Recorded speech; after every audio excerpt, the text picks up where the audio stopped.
ఈ రోజు నేను నా డ్యూటీ చేస్తా ఉన్నా. డ్యూటీకి వచ్చిన తర్వాత వార్ అయితే స్టార్ట్ అయింది అనమాట. ఇరాన్ కి ఇజ్రాయెల్ కి మధ్యలో.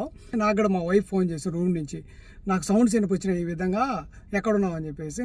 ఈ వార్ వల్ల కువైట్ లో వార్ సైరన్స్ అనేవి మోగిస్తా ఉన్నారు. వాటిలో చూసి మీరు జాగ్రత్త పడతారని చెప్పేసి. ఎందుకంటే ఇరాన్ కి ఇజ్రాయెల్ కి మధ్యలో వార్ జరిగేటప్పుడు కువైట్ సెంటర్ లో ఉన్నది కాబట్టి ఇరాన్ వాళ్ళు బాంబులు వేసినా లేదా ఇజ్రాయెల్ వాళ్ళు బాంబులు వేసినా కువైట్ పై నుంచి పోతాయి కాబట్టి కొన్ని మందకాల్లో ఉన్న వాళ్ళకి అవి కనిపిస్తాయి క్లియర్ గా. బాంబులు పోవడం కానీ రావడం కానీ వాటిలో వీడియో తీసి అప్లోడ్ చేస్తా ఉన్నారు. అటువంటి వీడియో చూసి భయపడాల్సిన అవసరం లేదు. వార్ సైరన్ అనేది కువైట్ లో మోగినప్పుడు జాగ్రత్తగా ఉంటే సరిపోద్ది. ప్రస్తుతానికి కువైట్ లో ఉన్న వాళ్ళంతా సేఫ్ అనమాట. ఎటువంటి ఇబ్బంది పడాల్సిన అవసరం లేదు. వార్ కువైట్ లో అయితే జరగడం లేదు, జరుగుతున్నది ఇజ్రాయెల్ కి ఇరాన్ కి మధ్యలో. ఇండియాలో ఉన్న వాళ్ళు కూడా భయపడాల్సిన అవసరం లేదు. కువైట్ లో ఉన్న వాళ్ళు ప్రతి ఒక్కరు ప్రస్తుతానికి అయితే సేఫ్ అనమాట. మీరు కొన్ని వీడియోస్ చూసి భయపడి ఫోన్ చేసి అమ్మ యుద్ధం జరుగుతున్నదేమో అని చెప్పేసి ఆలోచించాల్సిన అవసరం లేదు. మీ వాళ్ళు ఎవరైనా ఉంటే వాళ్ళకి డైరెక్ట్ గా ఫోన్ చేసి ప్రస్తుతానికి కువైట్ లో పరిస్థితి ఏందనేది మాత్రం కనుక్కోండి.